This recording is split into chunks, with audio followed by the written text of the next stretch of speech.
Thank you very much. Great to be in this wonderful state. So many friends, so much success, and we love being here. And we're here actually today to discuss the exciting progress that we've achieved under the Operation Warp Speed, our historic initiative to develop, test, manufacture, and deliver a vaccine in record time, and that's what it is, in record time.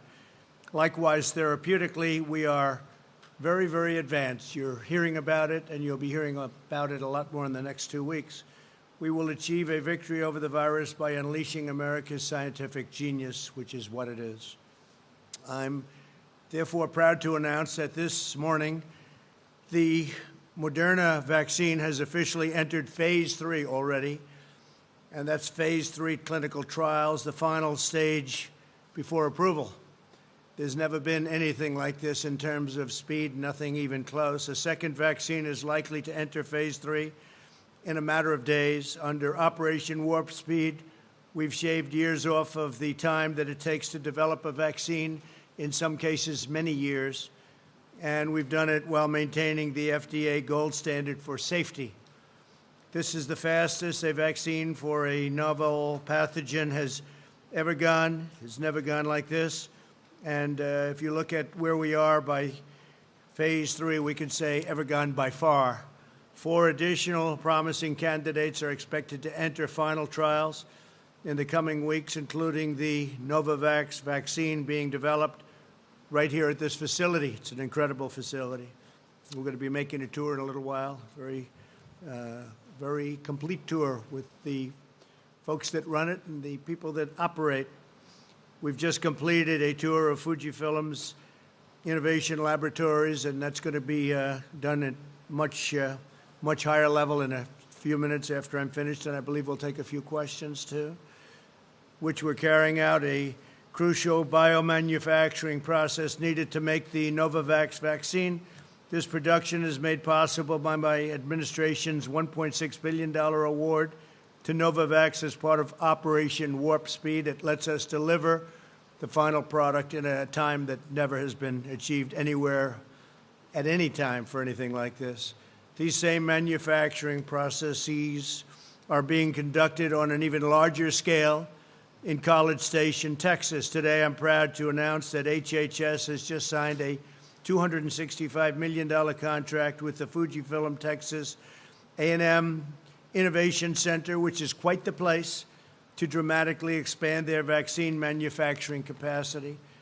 I want to thank Fujifilm CEO Martin Meeson for welcoming us today. And Martin, where is Martin? Thank you. Thank you very much, Martin.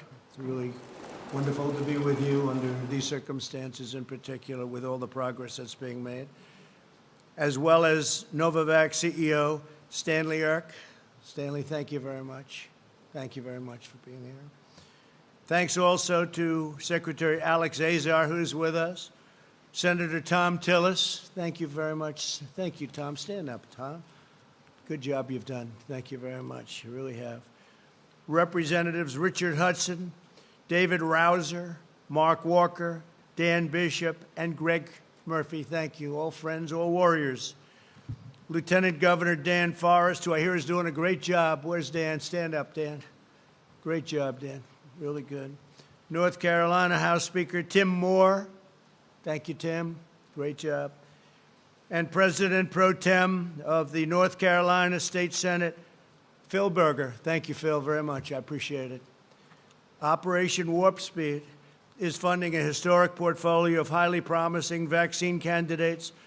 In addition to our $1.6 billion investment in Novavax, we've issued a $483 million contract with Moderna, a $1.2 billion contract with AstraZeneca, a $465 million contract with Janssen, and just last week, a $1.95 billion agreement with Pfizer. Tremendous progress is being made with all of those great companies. A groundbreaking agreement with Pfizer includes a guarantee to deliver 100 million doses shortly after the vaccine's approval, almost immediately, with the option to purchase an additional 500 million thereafter. Not only is Operation Warp Speed accelerating the development of a vaccine, we're also directing a colossal industrial mobilization to ensure its rapid delivery. Nothing's happened like this since the end of World War II. Instead of the usual sequence of vaccine development, testing, and trials, followed by production, our strategy is to conduct these phases simultaneously, so everything goes at one time. We're not waiting and waiting and waiting. It's all going at one time. We have a system that has, I think it's unparalleled, never been done before, but we suspect it's going to work and work very well. We're mass producing all of the most promising vaccine candidates in advance so that on the day one that it's approved, it'll be available to the American people immediately, and we'll probably have a lot for a lot of other people throughout the world. The world is suffering from this China virus. Another dimension of Operation Warp Speed is our focus on therapeutics to treat the virus.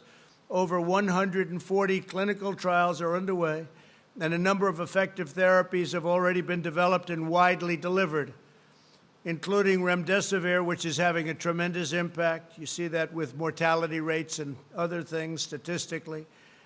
Dexamethasone, convalescent plasma, and antibody treatments. We have numerous treatments right now that are under study, and I think over the next couple of weeks we may actually have some very positive answers as to that. On July 7th, we announced a $450 million agreement with Regeneron to begin advanced manufacturing of its antibody treatment, which is currently in late-stage clinical trials. Late stage. Due to the medical advances we've already achieved and our increased knowledge in how to treat the virus, the mortality rate for patients over the age of 18 is 85% lower than it was in April. Think of that, 85%. And is 25% lower than Europe as a whole. In the middle of April, more than 22% of all deaths in the United States were attributable to the China virus. As the last week, that number has dropped down. As of last week, it's dropped down to under 7%. To decrease the turnaround times for testing, the first two laboratories have been approved to provide pooled testing, very important. In other words, samples from multiple patients are processed together. They're pooled. Now, pool testing will reduce turnaround times by substantially more than 50%. Last week, our Centers for Medicare and Medicaid Services began distributing rapid point-of-care diagnostic test instruments to all of the nursing homes in the United States, focusing on the areas of greatest need, which is our elderly and our nursing homes. What we've already sent includes testing instruments to 635 nursing homes for 196,000 rapid point-of-care tests. It's a tremendous amount. You'll get your response and answer from 5 to 15 minutes. Over the next 3 weeks, 1,700 nursing homes will receive an additional 800,000 point-of-care tests. Think of that. The United States has conducted over 52 million tests. That's more than all of Europe put together times 2. Nobody's even close. And as countries go, as an example, India is up to 11 million tests. We're going to be very shortly at 55 million tests. India has 1.4 billion people. Through our relentless efforts, we've completely rebuilt our stockpile, which the previous administration depleted and did not refill. The cupboards were bare. I say it often. In total, we've now distributed nearly 100 million N95 masks, 35 million surgical masks, 15 million face shields, and much, much more. In addition to that, ventilators, the most difficult thing of all. We are now building thousands a month, and we're distributing. We have all we need in our country, but to other countries that are in desperate need. Other countries are having a tremendously difficult time with the virus. Last week, FEMA sent additional personnel, protective equipment to over 15,000 nursing homes, including 643,000 pairs of protective eyewear, 7 million masks, 34 million pairs of gloves, and 6 million gowns. It's a lot. Over the weekend, cases in Florida, Texas, and Arizona held steady and are now heading down. In Arizona, they're heading very substantially down and rapidly. We've been constant and in constant communication with the states and are surging them resources when requested.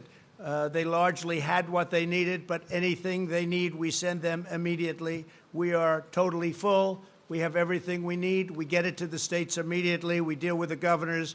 The relationship with the governors has been very good.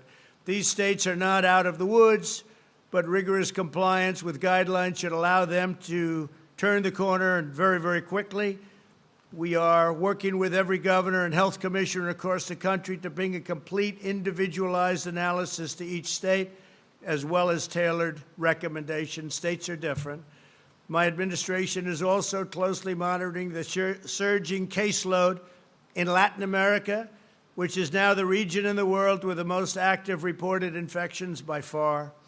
Due to the relative scarcity of testing in Latin America, however, the region's reported number of cases is also likely to be dramatically undercut or undercounted. And I can say that's probably true throughout the entire world. We report our cases. Most of the world doesn't. They either don't do testing, therefore they have very few cases, even though people are sick, or they just don't report. And given the reality of what we just said, we're focusing aggressively on the Texas border and countries that we think have to be watched very, very carefully, because you have some very, very highly infected countries outside of our borders. I've spoken with Governor Abbott, terrific gentleman, and I can report that over 3,300 federal personnel are on the ground in Texas. We've given them a tremendous amount of extra help, including doctors, nurses, frontline people. We've supplied Texas with more than 2.5 million gloves, 800,000 goggles, 337,000 surgical gowns, 1.8 million surgical masks, 1.36 million N95 respirators, and 500,000 KN90 masks. Beginning this week, Texas hospitals will receive 500 cases of remdesivir, which has proven very effective, enough to treat 3,200 patients. In addition to the cross-border spread, this stage of the pandemic is being fueled by younger Americans who generally have little risk of being seriously harmed by the disease, but can spread the disease. We need all Americans to be conscious about their actions and to exercise extreme vigilance. I trust all Americans to do the right thing, but we strongly advise everyone to especially focus on maintaining a social distance, maintaining rigorous hygiene, avoid large gatherings and crowded indoor bars, and wear masks when appropriate.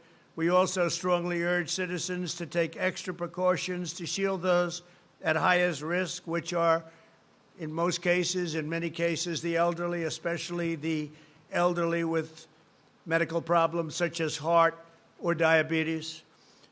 But you want to shield them, and you want to guard them, and you want to protect them from the virus, especially those that are really targeted, almost targeted, you could say, by this horrible, horrible plague, this horrible epidemic, pandemic. America will develop a vaccine very soon, and we will defeat the virus. We will have it delivered in record time. As our visit here demonstrates, and I want to thank all of the people and representatives from the great state of North Carolina. This is a great place. It's a phenomenal place. And we've had so many great meetings and such a great time. I want to drive and tenacity of your representatives and your politicians has been incredible. When they call, I'm there. When they call, most of them, many of them are sitting here right now, I will always answer their call. So thank you very much. I appreciate you being here with us. And let's get on to a few questions. Tremendous progress has been made, and it's been made rapidly, and it's been made in areas that nothing like that has taken place before. So please, thank you very much. Thank you. Thank you. There's been a lot of despair when it comes to the virus. Is today's event about giving Americans hope a sense of optimism? Is that what you're trying to Well, do? I think so, but there would be not that same kind of hope if we weren't doing so well. Just before I left the White House in the Oval Office, we had a meeting with our doctors, scientists, some others, and they're making tremendous progress with respect to therapeutics. I can tell you therapeutically, I think over the next couple of weeks we'll have some really very good things to say. We're just having great answers. So it is about that, and it's also the vaccine that we discussed today at even greater length is just coming along really well. And it's not just one company. It's many companies have had tremendous progress. So that'll be announced over the next very short period. Do you expect the vaccine to be ready for Americans to... Well, I heard very positive things, but by the end of the year, we think we're in very good shape to be doing that. By the end of this year, we're going to be, in terms of the vaccine, I think in terms of therapeutics, even sooner than that. Therapeutics meaning you go and you give somebody, whether it's transfusion or shots or whatever it may be, and they heal, and they heal quickly.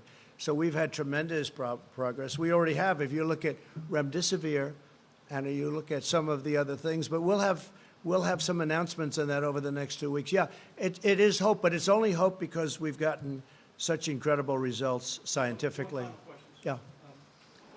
Yeah. You did talk with Russian President Vladimir Putin, and I wanted to ask if you did bring up the reports of Russia having bounties on our soldiers in Afghanistan. We don't talk about what we discussed, but we had plenty of discussion, and I think it was very productive. Please.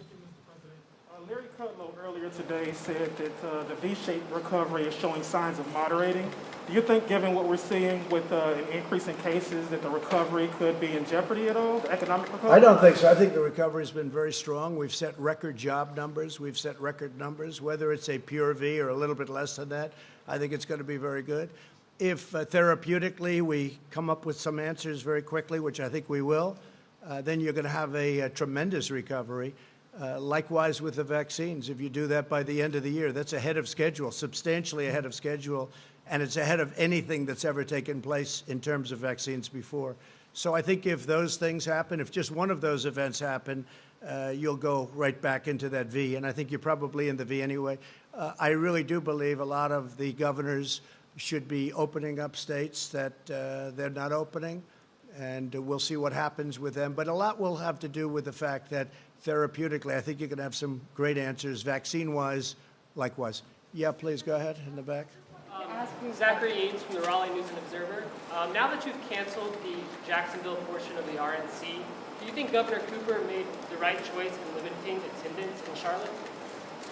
Well, we're actually coming to North Carolina, as you know, and we're having a very major, I guess that would be the nomination night, so that's Monday. That'll be Monday. They're going to be here. And the rest we'll do in a different form. We could have done it many different ways, but I think we did the right thing, and I'm really happy that we're going to be having a piece of it, at least, and a very important piece, in North Carolina. Yes, please. Go ahead. Mr. President, your poll numbers suffered in recent months because of your handling on the pandemic. You're here now today. What's your plan going forward to prove to Americans that you're the right person to respond? I think the poll numbers are very good. The poll numbers we have are very good. We're leading in North Carolina. We're leading in Pennsylvania. We're leading in Arizona. Our numbers. We're leading in Arizona. We're leading nicely in Florida. I think our poll numbers are very good. We're leading substantially in Georgia. I mean, we get a lot of suppression polls. We get a lot of fake polls, just like we have fake news. I mean, it's a terrible thing when you look at it. But I had the same thing 4 years ago. I was losing everywhere. I had poll numbers where I wasn't going to win any state, and I ended up winning every one of them. You know, the swing states. I wasn't going to win any of them, and I won all of them. And I have the same thing this year. This year they have it even closer. They have it closer, but it's the same suppression-type polls. We have polls that show me leading in almost every swing state and substantially in other states by even more than I won in 16. When you look at Florida as an example, you have thousands of boats out of the ocean, out on the intercoastal. You look at other states where likewise you have thousands of boats and they're all waving the Trump sign, Trump-Pence sign, and they're so proud. Thousands and thousands, you've seen it, where you have bikers for Trump with lines that are miles long on highways going along on weekends. I think there's more spirit now than there's ever been for my campaign, and that includes 2016, where obviously there was great enthusiasm, great spirit. We had great spirit. I think there's more today because what we've done, nobody's ever done before. Nobody has ever rebuilt the military, cut taxes the most in our history, created the greatest economy we've ever had, cut regulations at a level that nobody's ever done. And all of these different things, the VA, we got VA choice. We got VA everything for the VA. Right now, they had a 91% approval rating in a recent poll. I was just speaking to the secretary, 91% in the VA. That's never happened before. I think when people see all that we've done, even Space Force, we created a force, an actual, Army, Navy, Air Force, Marines, right? It's pretty amazing. Coast Guard, and now Space Force. That hasn't happened in 75 years. What we've done, working with some of those warriors over there, by the way, but what we've done has never been done. If you look at Alaska with ANWR, one of the perhaps the biggest drilling site in the world, even Ronald Reagan and Bush and Clinton, everybody wanted to get it done. I got it done. ANWR in Alaska, probably or possibly the biggest drilling site in the world. No, what we've done has been incredible. Recently, it looked like the energy business was going to be a catastrophe. We were #1 in the world, and then we had the pandemic, and nobody was using energy. Nobody was driving in automobiles. No gasoline. And by the way, gasoline prices for everyone are very, very low. In many cases, less than $2. That's pretty incredible. And I saved the energy business. I got Russia and I got Saudi Arabia on the phone, and they cut way back, and we're now at $40 and plus a barrel, and we're saving tens of millions of jobs in energy. We're the #1 in energy in the world. So with all that we've done, we made and brought this country to the greatest point in its history. We never had an economy like we had prior to the China plague or China virus coming in. We never had numbers like it. We are going to have them again. And everyone knows I'm going to rebuild it. I had to close it up. We saved millions of lives by closing it. If we didn't close it, you would have seen numbers that would have been 15 times what you have right now. One death is too much, but it would have been 10 to 15 times, maybe more than that, what you have. We closed this greatest economy ever, far bigger than China, better than China. China was having, by the way, the worst year they had in 67 years. Tariffs, they paid us tens of billions of dollars. The worst year they've had, think of it, in 67 years. We were having the best year we've ever had. I had to close it, and now we're reopening it. And next year will be stronger. It'll be the strongest year so far. It'll be better even than last year. Okay, thank you very much. I'll be heading back, and I'll see you back at the White House. Thank you very much. We're going to take an additional tour of the facility with your great leaders. Thank you very much to the people of North Carolina. We love being here. Thank you.